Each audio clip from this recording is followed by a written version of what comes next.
अस्सलाम वालेकुम Usman.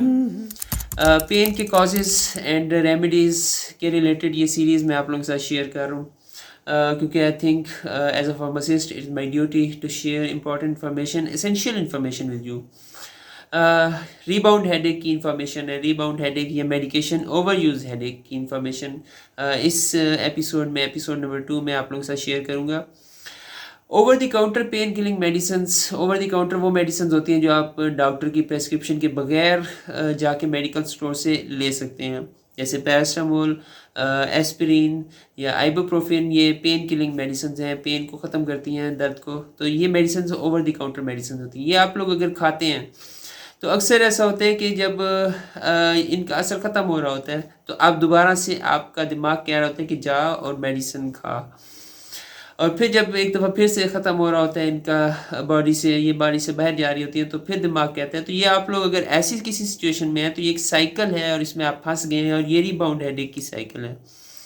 Rebound headache हमारा दिमाग को हमारा दिमाग ना बड़ा एक सहूलत पसंद किस्म का ऑर्गन है हमारे अंदर। इसको मेहनत की तरफ लेके जाना पड़ता है, लेकिन सहूलत की तरफ ये खुद दौड़ता है। तो जब इसको लगता है कि पेन किलिंग मेडिसिन खाने के बाद आराम मिला है और काम काफ़ी अच्छे तरीके से होना शुरू हो गया, तो ये थोड़ा सा दर्द की तरफ दोबारा से लेके जाता है। आसान अल्फाज में इसी तरह हम लोग समझ सकते हैं कि रीबाउंड हेडेक क्यों हो जाता है। तो हमारे दिमाग को शौक लग जाता है कि वो खाए। अमूमन ये रिबाउंड हेडेक तब होता है जब हम लोग मेडिसिन 10 से 15 दफ़ा एक महीने में पर डे के हिसाब से ज़्यादा इस्तेमाल कर रहे होते हैं। यानी एक महीने में आप लोगों ने 10 से 15 दिन से ज़्यादा अगर मेडिसिन, पेन किलिंग मेडिसिन इस्तेमाल कर लिए हैं, तो हो सकता है रिबाउंड हेडेक की शिकायत आपको हो जाए। तो ये एक रिबाउंड हेडेक का इशू है, और ये हेडेक की सिम्टम्स ऐसे ही हैं जैसे डल टेंशन टाइप का हेडेक होता है, थोड़ा मिग्रेन से रिलेट कर रहा होता है। आप लोग मिग्रेन को समझ सकते हैं, अंदर खड़कने वाला दर्द, तो थोड़ा सा वैसा रिलेट कर रहा होता है। और अमूमन सुबह के टाइम ज़्यादा होता है, फिर ऐसे जबकि मेडिसिन्स बॉडी से निकल रही होती हैं, तो उस वक़्त ये रिबाउंड हेडेक की इशू ज़्यादा सामने आ रहा होता है। मज़े की बात, खुशी की बात यह है कि हम लोग इसके ऊपर कवर कर सकते हैं, इसके ऊपर इसका ट्रीटमेंट कर सकते हैं, और वो 2 तरीक़ों से।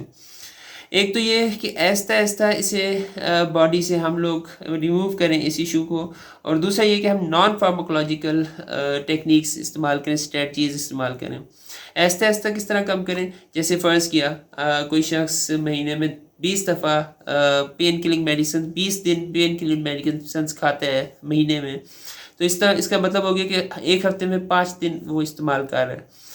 तो वो आहिस्ता-आहिस्ता कम करें, ऐसे कि पहले हफ़्ते 5 इस्तेमाल किए तो अगले हफ़्ते 4 दिन इस्तेमाल करें पेन किलिंग मेडिसिन, फिर उससे अगले हफ़्ते 3 दिन इस्तेमाल करें।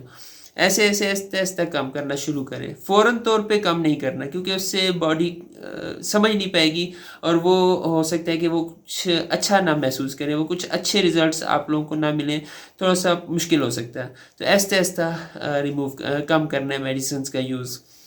दूसरा नॉन फार्माकोलॉजिकल स्ट्रेटजीज़ हो सकती हैं, यानी कि मेडिसिन के बगैर आप लोगों ने रिबाउंड हेडेक को कैसे कवर करना है, तो वो हो सकता है आप लोग डिफरेंट वेज़ इस्तेमाल कर सकते हैं।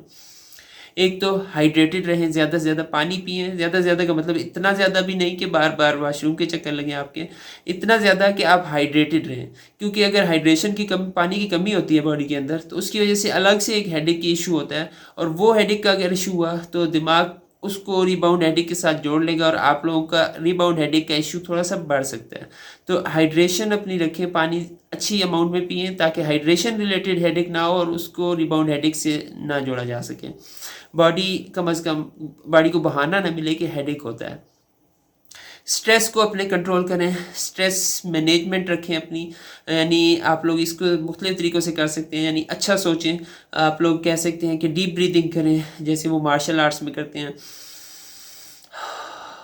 तो ये इस तरह की एक टेक्निक हो सकती है डीप ब्रीदिंग की, डायफ्रैग्मेटिक ब्रीदिंग भी कहते हैं इसे। स्ट्रेस को अपने मैनेज करें, स्ट्रेस भी दिमाग को दर्द की तरफ लेके जाता है।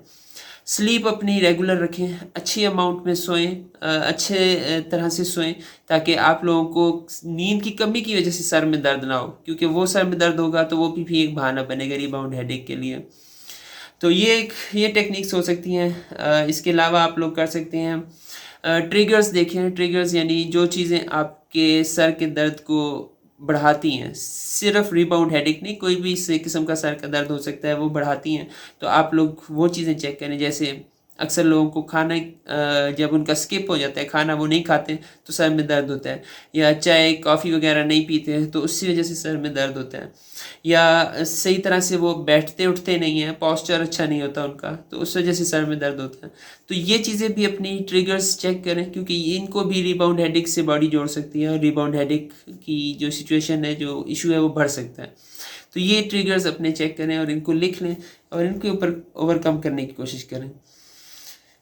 तो ये थी रिबाउंड हेडेक के रिलेटेड इन्फॉर्मेशन। आप लोग सिर्फ मेडिसिन इसलिए ना खाएं कि आप लोग आराम आएगा, बल्कि इसलिए खाएं कि कंडीशन बेहतर हो जाए। आदी ना बनाए अपने आप को उन मेडिसिन का। मेडिसिन अच्छी हैं लेकिन एक ख़ास हद तक ही, तो इतना ही खाएं जितना आपको आराम आए। बहुत ज़्यादा आदी ना बनाएं, अपनी बॉडी को स्ट्रगल करने दें, थोड़ा दर्द हो तो बर्दाश्त किया करें। बॉडी के अंदर अपने केमिकल्स भी हैं जो उन पेन वगैरह के साथ फाइट करते हैं, तो उनको इस्तेमाल करने दें, बॉडी को उनको निकलने दें, एंटीफेलिन वगैरह। तो ये केमिकल निकलेंगे तभी तो आपकी बॉडी फाइट करेगी। इनको आप निकलने ही नहीं देंगे, मेडिसिन खा लेंगे तो बॉडी ने क्या इनको निकालना, उनको तो आसान काम मिल जाएगा। तो इसीलिए बेहतर है कि मेडिसिन पे कंट्रोल रखें, किसी एक्सपर्ट की मौजूदगी में इन मेडिसिन वगैरह का इस्तेमाल करें। होपफुली आप लोग ये इन्फॉर्मेशन दूसरों से भी शेयर करेंगे, और अगर ऐसी कोई सिचुएशन आप लोगों के साथ रही है तो कमेंट्स में मेरे साथ शेयर करें। जितनी इन्फॉर्मेशन मिलेगी उतना ज़्यादा बेहतर तरीके से हम लोग और इन्फॉर्मेशन एक दूसरे के साथ शेयर कर सकेंगे। जज़ाकुमुल्लाह खैर।